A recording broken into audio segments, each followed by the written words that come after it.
মুশফিকের বাবা মা করোনা আক্রান্ত। পারিবারিক কারণে জিম্বাবুয়ে থেকে হঠাৎ দেশে ফিরে আসছেন মুশফিকুর রহিম। তখনই গুঞ্জন ছিল, কি হয়েছে এই তারকা ক্রিকেটারের পরিবারে? এবার উত্তর মিলল, মুশফিকের বাবা মোহাম্মদ হামিদ ও মা রহিমা খাতুন করোনা আক্রান্ত। বাংলাদেশ ক্রিকেট বোর্ড সূত্রের খবর, বাবা মার অসুস্থতার খবর শুনে বুধবারই জিম্বাবুয়ে থেকে দেশের পথ ধরেছেন মুশফিক। বাবা মার শারীরিক অবস্থার দ্রুত অবনতি ভাবিয়ে তুলছে জাতীয় দলের এই তারকা ক্রিকেটারকে। তাদেরও বগুড়া থেকে দ্রুত ঢাকায় নিয়ে আসা হচ্ছে।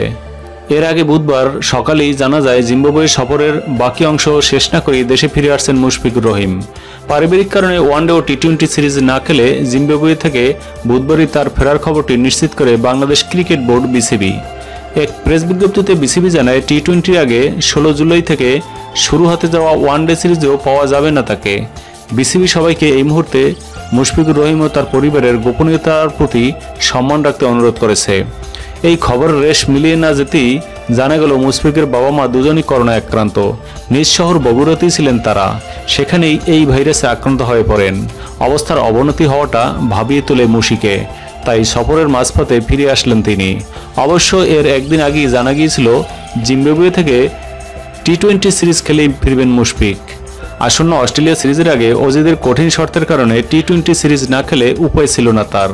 দেশে ফিরলে অস্ট্রেলিয়ার বিপক্ষে সিরিজে তাকে পাওয়া নিয়ে শঙ্কা তৈরি হয়। এবার সেই শঙ্কা নিয়ে ফিরতে হলো তাকে। সবার আগে পরিবার, তারপরে তো ক্রিকেট। কিন্তু সন্দেহ নেই, অজিদের বিপক্ষে অনেকটা অনিশ্চিতই হয়ে গেলেন মুশফিক। বাবা মার অবস্থা বুঝে হয়তো অজিদের বিপক্ষে সিরিজ নিয়ে সিদ্ধান্ত নেবেন এই উইকেট কিপার ব্যাটসম্যান।